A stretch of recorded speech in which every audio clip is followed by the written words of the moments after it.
पहले अपना कामी जीतो, पहले अपना गांव जीतो, पहले अपना विलेज काउंसिल जीतो, उसके बाद हम अपना देश वापस लेंगे अपने हाथ में।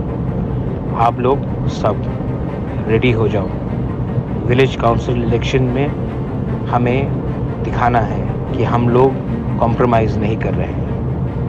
ये आपका सेमीफाइनल है। फाइनल असेंबली इलेक्शन है, सेमीफाइनल विलेज काउंसिल इलेक्शन है।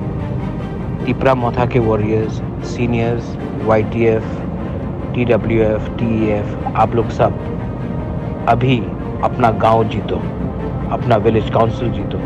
उसके बाद मैं आपको गारंटी देता हूं कि हमारा जो ग्रेटर तिपरालैंड का फाइट है वो और स्ट्रांग होगा और सेंटर को हमें सुनना ही पड़ेगा।